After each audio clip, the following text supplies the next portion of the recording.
Welcome back to Mastering Retail, a podcast masterclass on how to succeed in the world of e-commerce, brought to you by Essential Digital Commerce. I'm your host for this series, Emma Irwin, and I'm a senior editor and specialist here at Essential. On today's episode, we're bringing you something a bit different, something we haven't done before. What is it, might you ask? It's a recap episode of CES 2023, one of the biggest conferences relating to our industry of the year that just recently took place. We are going to cover the purpose of the event, why we at Essential Digital Commerce go, and what we learned that is worth everyone also learning. I was not at this year's conference, and I kind of want to know everything. So I brought in one of our digital commerce experts to help me out. My name's Hannah Donoghue. I'm the VP of Professional Services at Edge by Essential. I'm a part of Essential Digital Commerce. I lead our consulting organization. So I have the pleasure of leading the team that really helps our partners consult and help build out their digital commerce go-to-market strategies. Be that figuring out what the biggest opportunity is for them in digital commerce, measuring and benchmarking where they are against their competitors, formulating a strategy, and then also helping them to develop those capabilities. So I love it. It's makes coming to work every day a lot of fun. That's awesome. I have a nice little intro question for you, actually two of them. But my first one, which you're not prepped for, was, what is the last thing you bought online? And it can be from any online retailer, but the last thing. Great question. I would say usually it's diapers for my son. I feel like that is always ongoing one. But actually, I think one of the last things that I bought the other day was a planner for 2023. I'm still sort of old-fashioned. I like to write down my to-do list every day. And so every year I get a new one. So that's definitely, at least in the past week or two, I feel like I got that. Very nice. I need to get myself a planner for 2023, but knowing myself, it'll be like June by the time I get it. And it'll just, and then I'll be like, oh, well, I might as well buy the 2024 one now.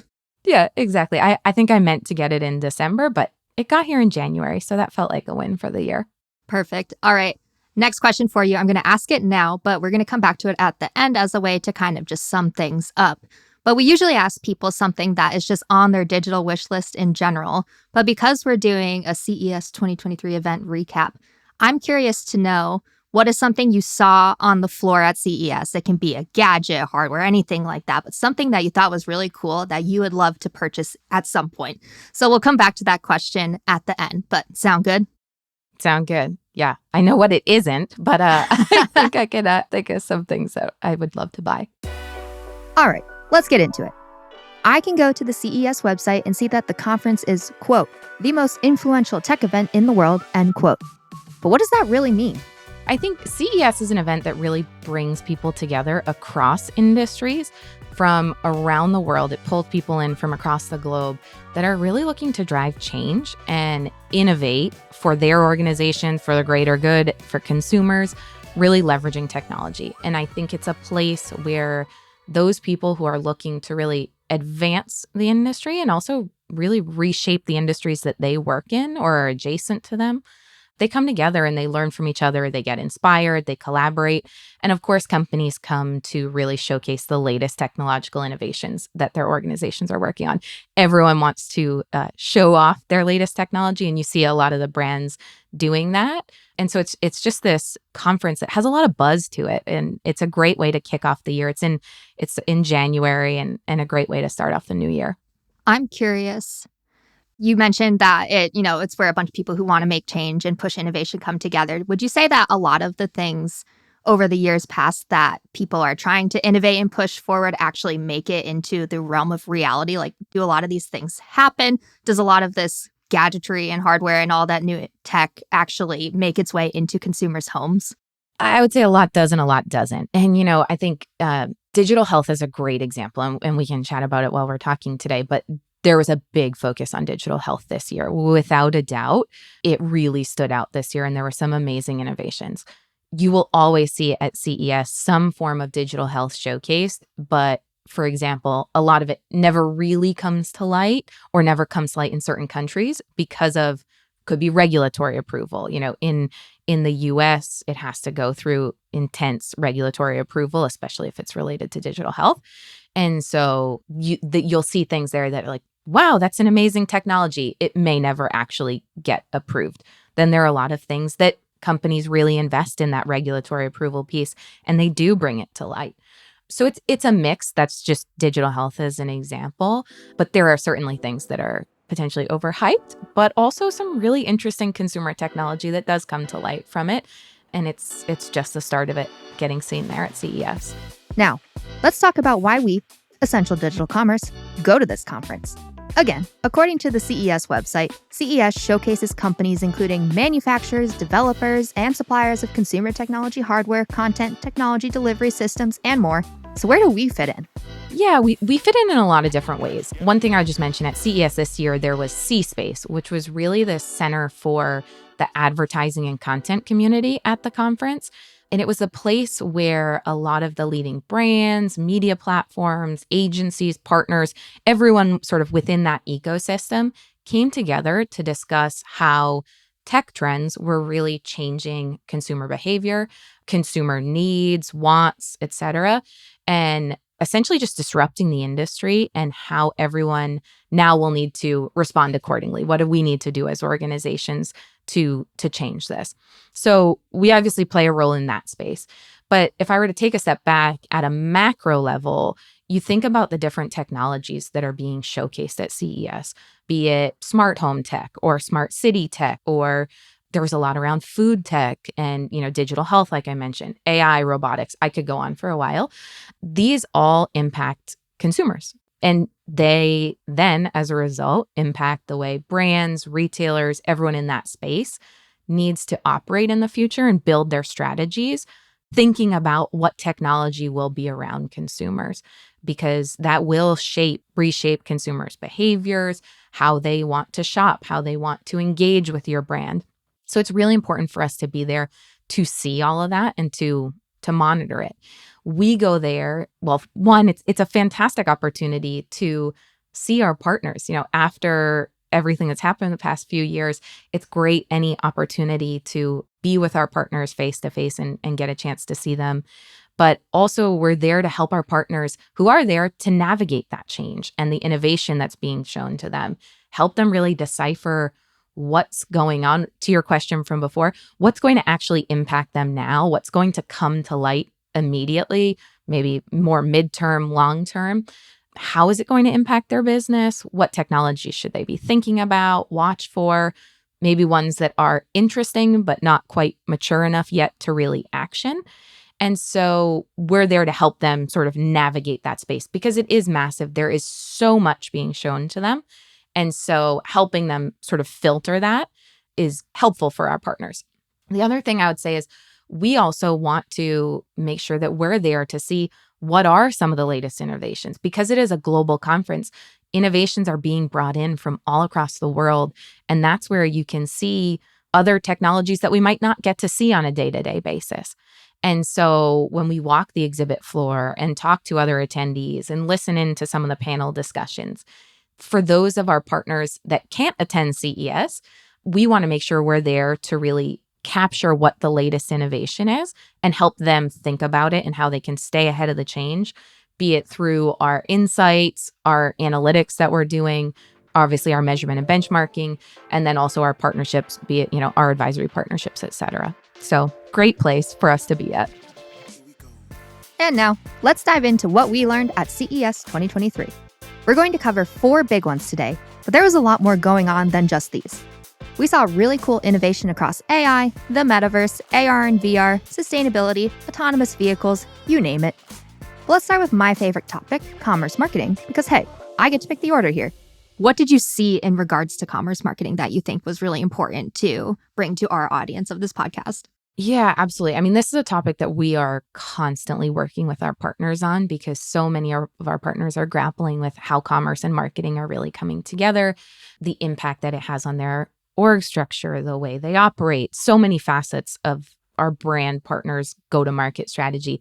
What really interested me, our CMO, Sharon Harris, participated in a panel on social commerce, and it was all about what is the future of social commerce, what's the role that retail media networks are going to play, and essentially how social and commerce together are evolving. And there were a couple things that really stood out to me from that conversation.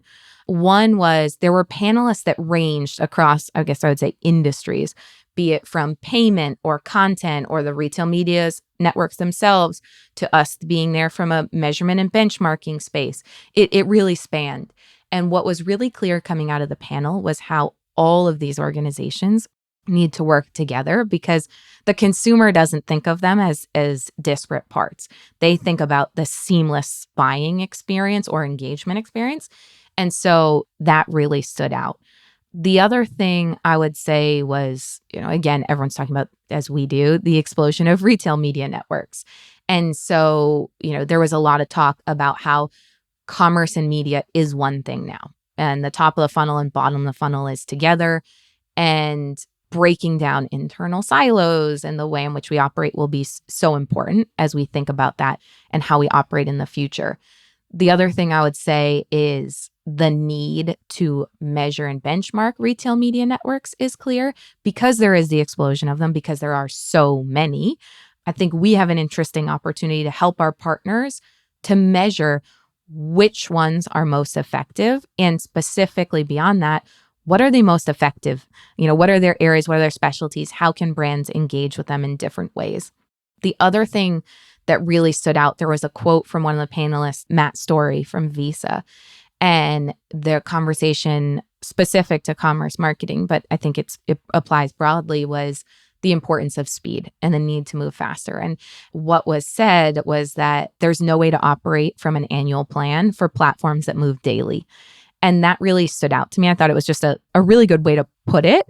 And it's so true because of how quickly things are moving and how fast our brand and retailer partners need to respond. So a lot of exciting discussion in that space, a lot of ways in which we and our partners want to engage consumers differently, engage brands differently, and really help shape that consumer journey as social and commerce come together in a more seamless way. Obviously, there was talk about live streaming and how live streaming has evolved in China and what that could look like in other countries. So just an interesting space to watch, and definitely one for our partners to be thinking about as they go forward. For sure. It was such an interesting, I obviously didn't watch the panel, but I saw the pictures and was looking up who all the different people on the panel were. There's so many interesting points in that, especially I'm really fascinated by the merging of the top and the bottom of the funnel. And then, like you said, the measurement aspect, because when you bring all that together, that's kind of, when you think of top of funnel and bottom of funnel, those are two different stages in the purchasing path for a consumer. But when it's all, but are they really that different? And then if you can't measure it, you got to figure out something new. Fascinating. Absolutely. All right, let's move into, you also gave me the battle for and importance of data. I'd love for you to tell me about this. Yeah, I think data is so abundant right now. There's data coming at our partners and consumers from every angle. And technologies are making it even more so, where consumers can have more stats on themselves or whatever it may be. But what was really clear coming out of the discussion is that our brand partners still need data. They need data to operate. But the companies that will win are the ones that can recognize what the true insight is from the data, not just data for data's sake and collecting all of it. It's not just about having it, but what are you going to actually go do based off of what the data is telling you? I think that became more clear as these technologies start to flood both consumers and brands with data.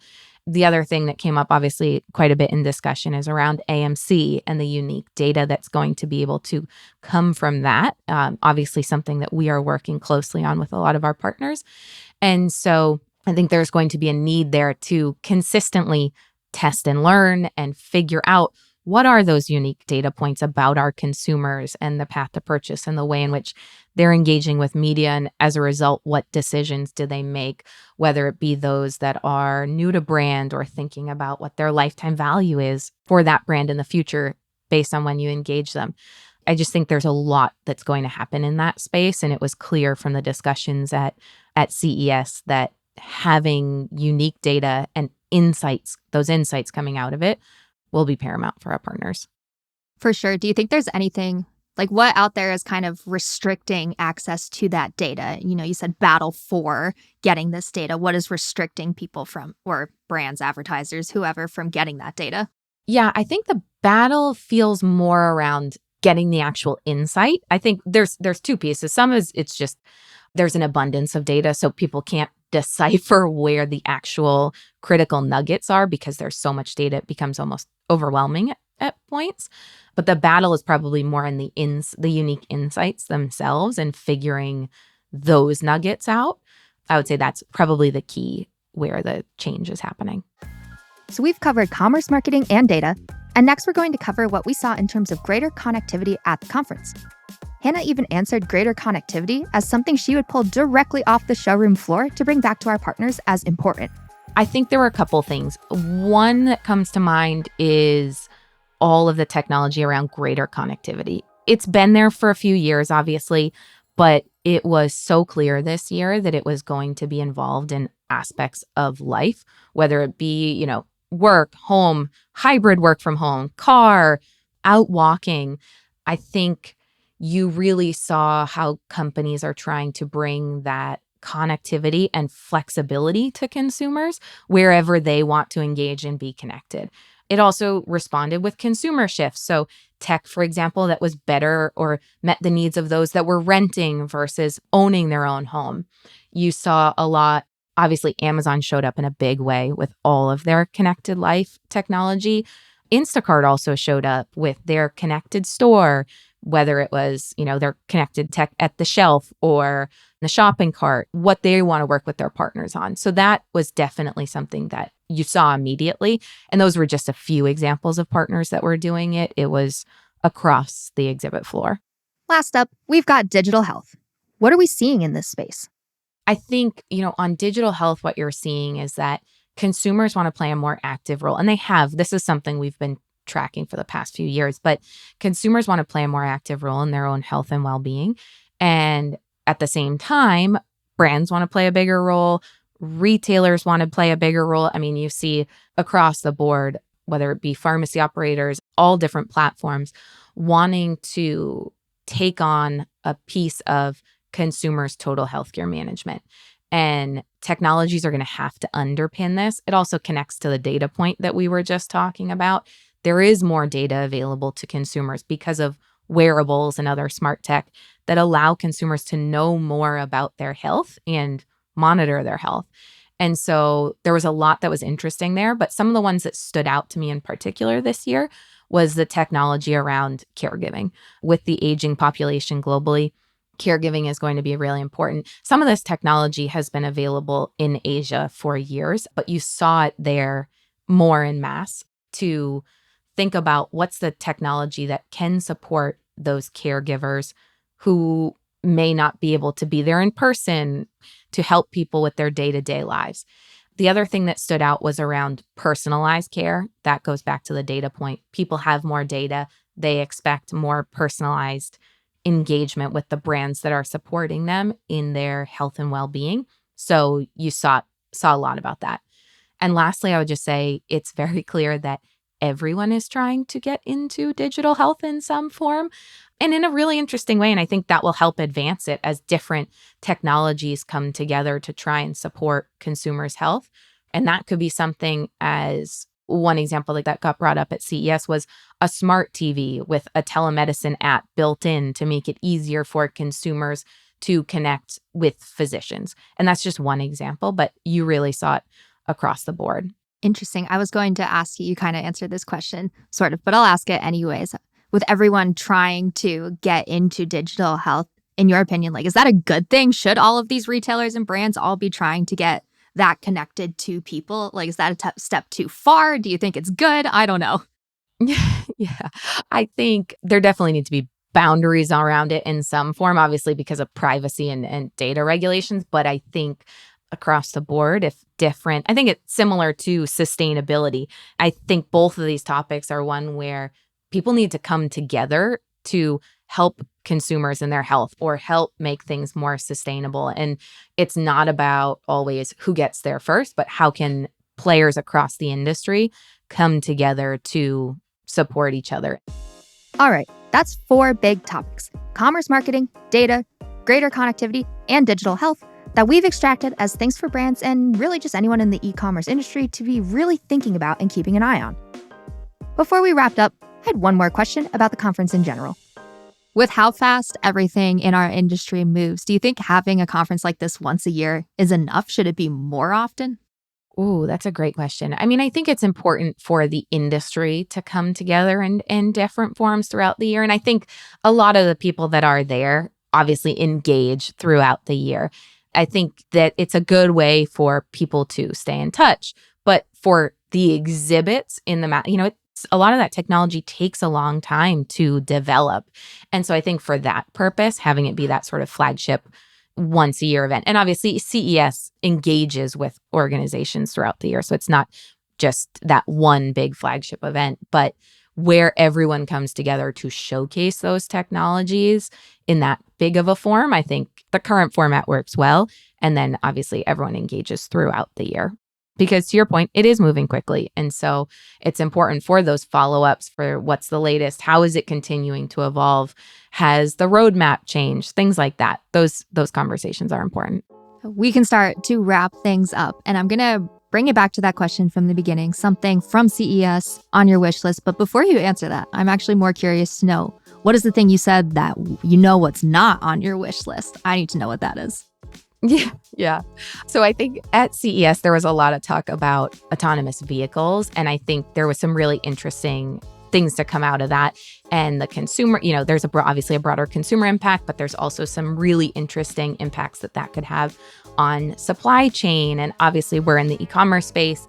Supply chain is really a key determinant of who wins and who loses. I know we talk a lot about supply chain on this podcast. The reason I say that is I think autonomous vehicles in general are something that we definitely need to watch because it does have such an impact on supply chain, especially the things like driver shortages or automating different parts of the supply chain. I bring that back because I think one of the biggest things that there was a lot of buzz about at CES this year was an autonomous stroller.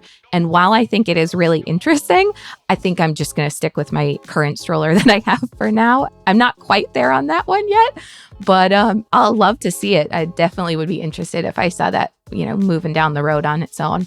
So it's amazing what people come up with. It is. It really is. Talk to me in a year, maybe I'll have something different to say about that one, but I'm not quite there on that one yet. But what I would have loved to buy, or what I thought there was a lot of interesting kitchen tech, things to make cooking easier. I would definitely be interested in some of that. I think, there's always some of the different robotic vacuums and things like that. Would love to get some of that. So those are the ones that I would say would be nice to have, maybe. I'm sure there are other big things, some of the cars, obviously, that were beautiful there. But I think in the near term, probably maybe one of the robotic vacuums, something like that, or some of the kitchen tech. And that wraps up another episode of Mastering Retail. We hope you've liked this format, a nice recap of an industry event that not everyone gets to go to, knowledge sharing for the win. I've been your host, Emma Irwin, and this episode was produced by Klaus Cancel with sound design by Ines Tenji. Please follow us, share this episode if it was helpful, rate it, review it, write us feedback, etc. Thank you for listening, and see you next time.